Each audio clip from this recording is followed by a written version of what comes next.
नमस्कार दोस्तों and welcome to success talkers. दोस्तों जैसा कि आप जानते हो 2023 में ऑयल मार्केटिंग कंपनियों ने जैसे HPCL, BPCL और IOCL ने पेट्रोल पंप का एडवर्टाइजमेंट जारी किया था। दोस्तों आज उसका आज की डेट में उसका रिजल्ट आ चुका है और हमारे बहुत सारे भाइयों को पेट्रोल पंप अलॉट हो चुके हैं। तो जिनका भी सिलेक्शन हुआ है, सबसे पहले इस चैनल के माध्यम से मैं उनको बधाइयाँ देना चाहता हूँ। और फ्रेंड्स, इस वीडियो के माध्यम से हम आपको बताना चाहते हैं कि एक पेट्रोल पंप में सिलेक्शन होने के बाद कितना खर्च आएगा, उसका क्या प्रोसेस होगा, क्या प्रॉफिट एंड लॉस होगा, इस वीडियो के माध्यम से हम आपको बताएंगे। दोस्तों इस वीडियो को पूरा अंत तक जरूर देखिएगा क्योंकि यह वीडियो आपका बहुत सारा पैसा और समय बचाएगा। दोस्तों आज इस वीडियो के माध्यम से जो भी चीज़ें डिस्कस होंगी उसके लिए हमारे एक स्पेशल गेस्ट आए हैं जो खुद भी एक पेट्रोल पंप के मालिक हैं। यह जो हमारे स्पेशल गेस्ट है वो हमें गाइड करेंगे कि अगर सिलेक्शन हो गया है उसके बाद क्या क्या प्रोसेस होगा, सारी चीज़ें इस वीडियो के माध्यम से हम आपको बताएंगे। तो आइए अब हम मिलते हैं अपने स्पेशल गेस्ट आशीष गुप्ता जी से। तो दोस्तों जैसा कि हमने आपको बताया कि हमारे बीच में एक स्पेशल गेस्ट हैं जिनका खुद भी एक पेट्रोल पंप है और काफी अनुभव है। तो आइए इनसे मिलते हैं। इनका नाम आशीष गुप्ता है। तो आशीष गुप्ता जी हमें ये बताइए कि जिनका भी सिलेक्शन हो गया है अब क्या प्रोसेस होगा, उनके लिए क्या मार्गदर्शन है, क्या गाइडलाइन है, उसके बारे में बताइए। मैं आपका और आपके चैनल का अपने पेट्रोल पंप पर स्वागत करता हूं। आपके चैनल के माध्यम से जिन लोगों का भी पेट्रोल पंप डीलर चयन 2023 में सिलेक्शन हुआ है, मैं उन लोगों को हार्दिक बधाई देता हूं और शुभकामनाएं देता हूं कि जल्द से जल्द पेट्रोल पंप से रिलेटेड जो भी डॉक्यूमेंट्स है, जो भी प्रक्रियाएं हैं, उसको पूरा करते हुए अपना पेट्रोल पंप चालू करें। तो मान के चलिए कि मेरा एक खुद का पंप लगने वाला है, मेरा सिलेक्शन हो गया है, तो मुझे अब आगे क्या करना चाहिए? सबसे पहले मेरे साथ कौन आएगा, क्या करेगा, कौन सा डॉक्यूमेंट वेरिफिकेशन होगा, ये सब बताइए। जिन लोगों का भी सिलेक्शन हो गया है उसमें सबसे पहले सेल्स ऑफिसर आपसे वेरीफाई करेंगे कि आपका जो भी डॉक्यूमेंट्स वगैरह है सब कुछ ओके है कि नहीं है। तो सिलेक्शन होने के बाद से सेल्स ऑफिसर आपसे कंसल्ट करेंगे या फोन के माध्यम से। इसमें आप ईमेल जरूर चेक करते रहिएगा कि आपके मेल पे ईमेल आया है कि नहीं आया है। तो ईमेल के माध्यम से आपको सूचित किया जाएगा कि नजदीकी ऑफिस पे आपको कब जाना है। नजदीकी ऑफिस पे जो भी आपके डॉक्यूमेंट्स है, सबसे पहले तो आपका डॉक्यूमेंट वेरीफाई किया जाता है कि जो आपने पेट्रोल पंप भरते समय जो भी डॉक्यूमेंट लगाए तो जेन्युइन है कि नहीं है। कुछ लोग ऐसे होते हैं कि जमीन कुछ कम होता है फिर भी वो मान लेते हैं कि नहीं भर दे रहे हैं। जैसे कि सारे कंपनियों ने NH के लिए अलग रूल होता है, SH के लिए अलग रूल होता है। तो जो भी पैरामीटर हो, पैरामीटर में आपका जमीन आ रहा है कि नहीं आ रहा है। जैसे ही आप डॉक्यूमेंट वेरीफाई करा लेंगे तो सेल्स ऑफिसर एक डेट निर्धारित करेंगे, आपका लैंड इवैल्यूएशन किया जाएगा। तो लैंड इवैल्यूएशन में जिनके नाम से पेट्रोल पंप हुआ रहता है उनको और कंपनी के 2 ऑफिसर वहां रहते हैं। एक पूरा फॉर्मेट बना होता है कि उन्होंने एक पैरामीटर बना रखते हैं कि NH के लिए है तो क्या NH के लिए आपकी साइट सुटेबल है कि नहीं है, SH के लिए तो SH के लिए सुटेबल है कि नहीं है, रूरल एरिया के लिए तो रूरल एरिया के कुछ टर्म्स एंड कंडीशन होते हैं, उसके अकॉर्डिंग आपका लैंड इवैल्यूएशन किया जाएगा। यानी कि जो भी मानक कंपनी ने दिया है वो कंपनी वेरीफाई किया जाएगा। जो ऑफिसर, सेल्स ऑफिसर या जो भी उनके अधिकारी वर्ग के लोग आएंगे वो मानक एक जो भी निर्धारित है वो वेरीफाई किया जाएगा। फिर क्या किया जाएगा? उसके बाद से सारा कुछ प्रक्रिया होने के बाद से मान के चलिए आपका लैंड इवैल्यूएशन में सर्वे में पास कर दिया गया कि आपका जमीन पेट्रोल पंप के लिए सुटेबल है। तो फिर से आपको कंपनी के अधिकारी आएंगे आपके पास साइट पर। एक डेट निर्धारित किया जाएगा कि इस डेट पे आप मौके पर रहिएगा, हम लोग टाइम बताया जाएगा। तो उस डेट में आपके ऑफिसर्स आएंगे। लैंड का जो भी है एक मेजरमेंट लिया जाता है। लैंड का जो भी मेजरमेंट हो सकता है कि लोकल के आपके लेखपाल को भी बुलाना पड़ सकता है कि जो जमीन है एग्जैक्टली वही जमीन है नहीं है। तो ये भी होने के बाद तब आपको कंपनी एक LOI जारी करती है। LOI का मतलब होता है letter of intent. Letter of intent का मतलब होता है कि कंपनी आपको लाइसेंस दे देगी कि आप इस जगह पे पंप लगा सकते हैं। लाइसेंस मिल गया इसका मतलब ये नहीं कि आप तुरंत पंप लगाएंगे, उसके लिए भी आगे कई सारे प्रोसीजर होते हैं। तो इसके बारे में डिटेल में बता रहा हूँ आपको। तो सबसे पहले जैसे आपको LOI मिल गया तो आपको आने के बाद तुरंत जमीन की बाउंड्री और मिट्टी भराई करानी होती है। इससे पहले मैं आपको बता दूं कि पंप 2 तरह के होते हैं। पेट्रोल पंप जो होते हैं 2 तरह के होते हैं। एक होता है कंपनी साइड और एक होता है डीलर साइड। कंपनी साइड का मतलब होता है कि उसमें जो भी एक्सपेंस होंगे पेट्रोल पंप के इंफ्रास्ट्रक्चर में वो सारी कंपनी उस पर एक्सपेंस करेगी, सारे कंपनी खर्च उठाएंगे। और डीलर साइड होता है तो डीलर साइड का मतलब कि सारे डीलर मतलब कि जो जिनका पेट्रोल पंप हुआ है उनको सारे एक्सपेंस बियर करने होते हैं। अब आप ये कहेंगे कि कंपनी साइड में आपका फायदा है, लेकिन ऐसा नहीं है। कंपनी साइड में फायदा नहीं है। कंपनी साइड में आपको कमीशन, जो हम लोग का कमीशन होता है जिसको आप प्रॉफिट कर सकते हैं, वो कम होता है। और डीलर साइड जिसमें आप खुद अपना पैसा लगाएंगे उसमें मार्जिन अधिक होता है। यानी कि अगर कंपनी खुद वो करवा रही है तो उसमें कमीशन हम लोगों को कुछ कम मिलेगा, फायदा कम मिलेगा थोड़ा सा, और जो हम लोग खुद अपने शिक्षा अनुसार या अपने कैपेसिटी के अनुसार हम लोग जो करेंगे उसमें हम लोगों को प्रॉफिट ज्यादा मिलेगा, यानी कमीशन ज्यादा मिलेगा। फॉर्म दो तरह के कैटेगरी में एडवर्टीजमेंट में आ ही रहते हैं। आप जिनका भी सिलेक्शन हो गया, सबसे पहले वो देख लेंगे कि उनका डीलर साइट है, डीसी या सीसी, दो तरह के उसमें वांट में लिखे होते हैं। सीसी का मतलब कंपनी साइट और डीसी का मतलब डीलर साइट। तो यदि उनका डीसी है तो उसमें उन्हीं को खर्च करना है। यदि कंपनी साइट है तो केवल बाउंड्री और मिट्टी भराकर उनको छोड़कर दे देना होता है, बाकी सारे एक्सपेंसेस कंपनी करती है। और डीलर साइट में जो होता है, मैं डीलर साइट में मैक्सिमम जिनके रूरल एरिया में उनके डीलर साइट होंगे, उसके बारे में डिटेल में बता दे रहा हूँ क्या करना होता है। सबसे पहले तो आपको बाउंड्री और मिट्टी भराना है। बाउंड्री और मिट्टी भराने के बाद से आपको 143 जमीन का कराना होता है। जैसे कि कॉमर्शियल, जैसे आप वहां व्यवसाय करेंगे, लेकिन जो जमीन होता है व्यवसाय की श्रेणी में है तो कोई बात नहीं है, आप उस पर व्यवसाय अपना डेवलप कर सकते हैं। लेकिन व्यवसाय में नहीं है तो आपको नजदीकी तहसील में जाकर वो अप्लाई करना होता है। तो उसको गैर कृषि उपकर देते हैं, इसमें खेती किसानी की जाती है, इसमें पेट्रोल पंप का स्थापना की जाएगी। उसमें भी लगभग आपका ठीक ठाक पैसा 1 लाख तक खर्च हो जाएगा। तत्पश्चात कंपनी आपको एक लेटर देती है, उसको आपको डीएम के यहाँ वो सबमिट करना होता है, जिसमें कई डिपार्टमेंट से एनओसी लेना होता है। इसमें जैसे कि डीएम से आप एनओसी लेंगे, एसडीएम से एनओसी लेंगे, एसडीएम का मतलब विभाजित करनी है, एसपी से भी एनओसी लेना होता है कि जो आपकी जमीन है उसके ऑनर के खिलाफ कोई मुकदमा वगैरह नहीं है। मान लीजिए आपकी जमीन है और उस पे कोई आपके नाम से कोई कोई भी चीज, बिल्कुल, तो वो जमीन साफ सुथरा होना चाहिए, बिल्कुल। फिर आपको इलेक्ट्रिक डिपार्टमेंट से एनओसी लेना होता है, फॉरेस्ट डिपार्टमेंट से लेना होता है, आपको फायर डिपार्टमेंट से, पीडब्ल्यूडी डिपार्टमेंट से, एनवायरमेंट डिपार्टमेंट से, एक्सप्लोजिव डिपार्टमेंट, लगभग 8-10 डिपार्टमेंट से, सब जगह से आपको एनओसी लेना होता है। इसमें लगभग 6 महीने का समय लग जाता है। सारे एनओसी क्लियर होने के बाद से ही, जब एनओसी क्लियर हो जाएगा तो कंपनी को आप एनओसी प्रोवाइड कराएंगे कि सर मैंने सारे डिपार्टमेंट से नो ऑब्जेक्शन सर्टिफिकेट आपको दे दिया है, अब हमारा आगे क्या होना है।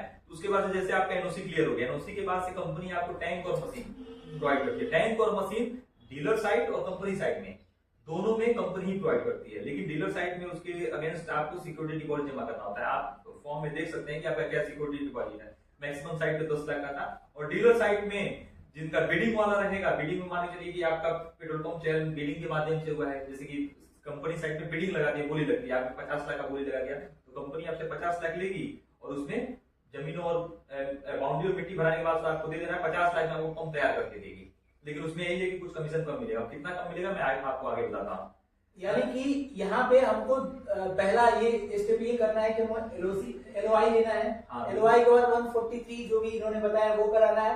फिर हमको अलग अलग डिपार्टमेंट से एनओसी लेना है। एनओसी लेने के बाद कंपनी हमें मशीन और जो टैंकर का जो भी प्रोसेस है वो आगे हमें प्रोवाइड करेगी। टैंक और मशीन में जो भी एक्सपेंस होता है, उसके टैंक की खुदाई का एक्सपेंस, टैंक का मशीन बैठाने का एक्सपेंस, सारा वो कंपनी आपके उसमें करती है। उसमें आपको एक्सपेंस नहीं देना है। आपको एक्सपेंस करना है बाउंड्री मिट्टी भराई में करना है, आपको ड्राइवे बनवाने में करने हैं, शोरूम बनवाने में करने हैं, लैट्रिन बाथरूम बनवाने में करने हैं, जनरेटर आप खरीदेंगे, सोलर लगवाएंगे, इलेक्ट्रिसिटी लेंगे, सारे लगभग मिला जुला के हमको लग रहा है कि 70 से 80 लाख का आपका इन्वेस्टमेंट हो जाएगा जमीन के बाद से। मतलब ये रूरल एरिया के लिए आप बता रहे हैं या जो एग्जैक्टली रूरल हो या अर्बन में भी लगभग यही खर्च आते हैं, मोटा मोटी यही खर्च आते हैं। 70-80 लाख रुपए मतलब कुल मिला के लगेंगे। हाँ, डीलर साइट के लिए। यदि कंपनी साइट है, कंपनी साइट में यदि बिडिंग साइट है तो बिडिंग में जो आपने बोली लगाया होगा उस बोली के अकॉर्डिंग आपको पैसा देना है। कोई 1 करोड़ लगाए हैं, कोई 50 लाख लगाया है, कोई 30 लाख लगाया है, कोई 40 लाख लगाया है। इसके अकॉर्डिंग वो उसमें आपको कंपनी उसमें डेवलप करके देती है। लेकिन उसमें भी जमीन की बाउंड्री मिट्टी भराई का काम दोनों साइड में आप ही को करना है। जी जी। जैसा कि दोस्तों आपने देखा कि इन्होंने बताया कि अगर हमारा सिलेक्शन हो जाता है तो कितनी प्रोसेस को हम लोगों को फॉलो करना है। जैसे एलओआई लेना है, 143 जो भी हम लोगों का धारा है वो हम लोगों को कराना होता है। उसके बाद हमें एनओसी लेना होता है अलग अलग डिपार्टमेंट से, जिसमें 6 से 7 महीने का समय लगता है। वो आप पे निर्भर करता है कि आप एनओसी कितने दिन में ले पाते हैं। ये सब चीजें होने के बाद आपको जो भी पेट्रोल की मशीनें हैं और जो टैंकर है वो आपको उपलब्ध करा दी जाती है। फिर आप ऐसे समझिए कि आपका पेट्रोल पंप खुल गया, तो ये बताइए मैं मान लीजिए मेरा पेट्रोल पंप लग गया, उसके बाद मुझे वो पेट्रोल डीजल कहाँ से लाना है, क्या उसका कॉस्ट लगेगा, क्या क्या और एक्सपेंसिव लगेंगे, ये सब चीजों के बारे में बताइए। हाँ, इसके बाद से पेट्रोल पंप आपका मशीन वगैरह इंस्टॉलेशन हो गया, ड्राइव के नोटिस सब आपने लगवा दिया। उसके बाद से कंपनी के डिपो बने होते हैं।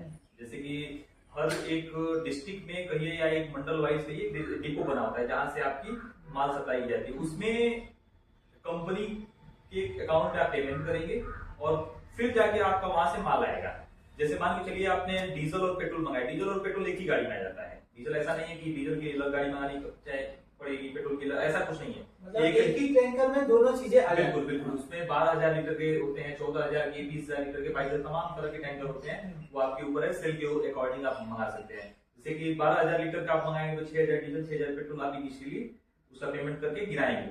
और उससे पहले जैसे कि मान लीजिए ऐसा नहीं कि आपका माल गिर गया आप तुरंत बिक्री स्टार्ट कर देंगे। उससे पहले भी 2-3 डिपार्टमेंट से आपको जाकर संपर्क करना होता है। सबसे पहले तो आपको डीएसओ डिपार्टमेंट से आपको एक लाइसेंस लेना होता है कि आप डीजल सेल कर सकते हैं। तत्पश्चात मान लीजिए डीएसओ लाइसेंस में वो भी आकर वेरीफाई करते हैं कि आपका पूरा पेट्रोल पंप एक मानक के अनुसार लग जाएगा नहीं। यदि कुछ कमियां रहेंगी तो डीएसओ ऑफिसर जो भी होते हैं, डिस्ट्रिक्ट सप्लाई ऑफिसर होते हैं, वो आपको बताएंगे कि कुछ कमियां हैं उसको पूरा कीजिए। ये भी होने के बाद से डीएसओ ने आपको लाइसेंस दे दिया। उसके पास से आपको वेट एंड मीजर डिपार्टमेंट, जिसको नाप और तौल डिपार्टमेंट कहते हैं, वो आएंगे और मशीनों का कैलिब्रेशन करेंगे। मशीनों का उसका एक शुल्क जमा होता है। उसके बाद से वो ऑफिसर आते हैं और 5 लीटर या 10 लीटर की मेजर को कैलिब्रेट करते हैं कि वो कैलिब्रेशन के बाद से ही आप बिक्री स्टार्ट करेंगे। जैसे कि आपका डीएसओ मिल गया और वेट मेजरमेंट मिल गया, तब जाकर के आपको उसके बाद से एक दिन निर्धारित करते हुए अपना बिक्री स्टार्ट कर देंगे और आपका काम चालू हो जाएगा।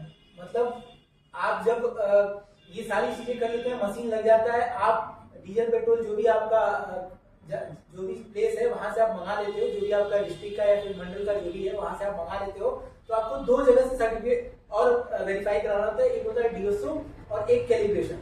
तो कैलिब्रेशन में ये होता है कि जो भी मानक कंपनी दी रहती है उसमें मेजरमेंट सही है कि गलत है, यही होता है सर।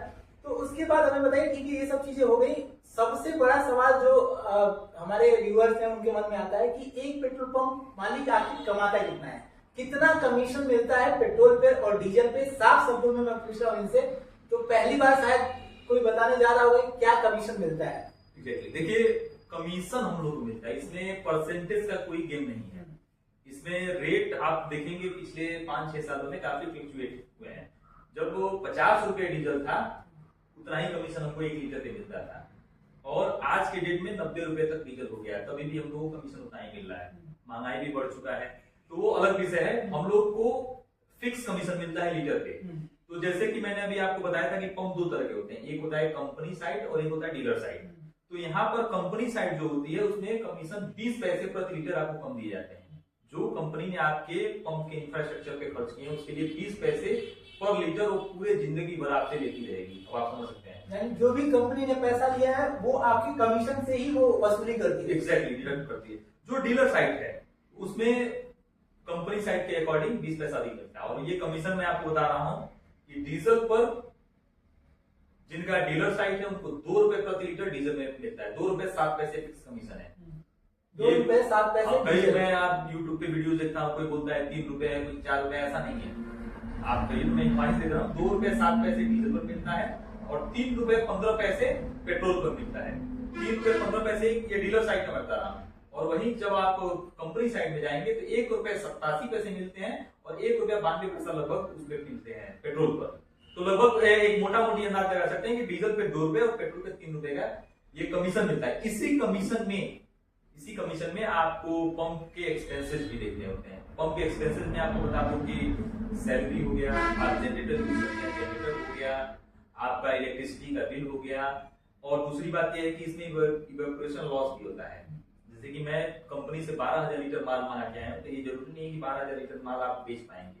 कंपनी आपके कमीशन में ही इवेपोरेशन लॉस का वो एक्सपेंस दे दिया है। कंपनी के अकॉर्डिंग कंपनी मानती है कि 1,000 लीटर आप डीजल बेचते हैं तो उसमें 2 लीटर आप शॉर्ट हो सकता है, और पेट्रोल यदि आप 1,000 लीटर बेचते हैं तो 6 लीटर आपका पेट्रोल शॉर्ट होता है, क्योंकि पेट्रोल हाईली इनफ्लेमेबल है और पेट्रोल थोड़ा उड़ता हुई है। डीजल में थोड़ा हैंडलिंग लॉस काफी कम आता है, तो इसीलिए डीजल पे आपको 2 लीटर 1,000 लीटर पे 2,000 लीटर, मतलब कि आप यदि 24,000 लीटर डीजल मंगा 12,000 लीटर डीजल मंगा रहे हैं तो आपका 24 लीटर डीजल नुकसान हो जाएगा।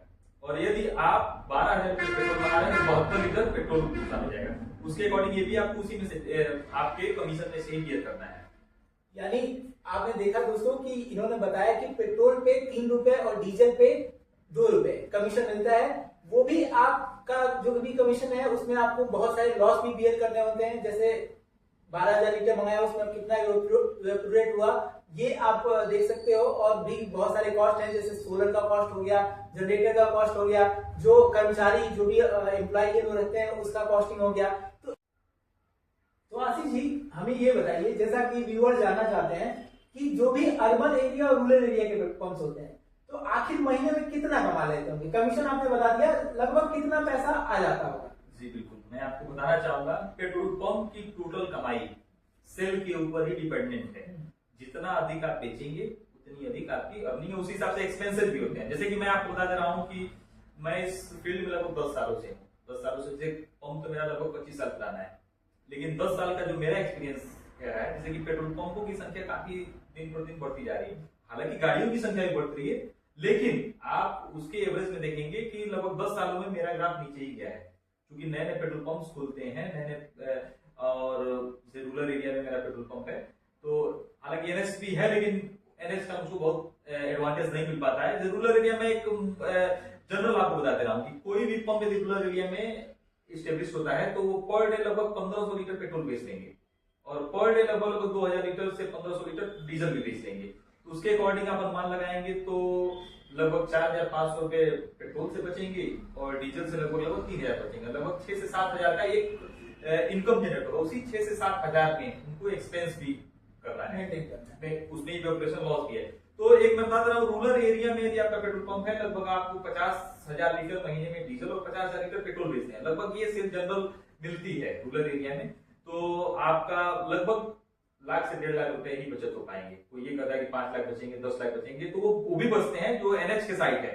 जैसे जो हाईवे के पंप्स हैं वहां पे बिक्री ज्यादा हो, सिंपल सी बात है कि कमीशन ज्यादा। एग्जैक्टली जैसे कि अभी मैं हमारे यहाँ यूपी बिहार के जो भी बॉर्डर्स हैं, तो आपके बिहार में रेट काफी अधिक है और यूपी में कम है, तो जो भी बिहार की जाने वाली गाड़ियां हैं वो यूपी में ही फुल करा लेती हैं। तो वो जो भी नेशनल हाईवे पे बिहार के सटे हुए जो पंप है उनकी काफी अच्छी सेल है और काफी अच्छा कर भी रहे हैं लोग। तो आप अपने एडवर्टीजमेंट के अकॉर्डिंग देख सकते हैं कि आपका कहाँ है, क्या एडवांटेज आपको मिल सकता है।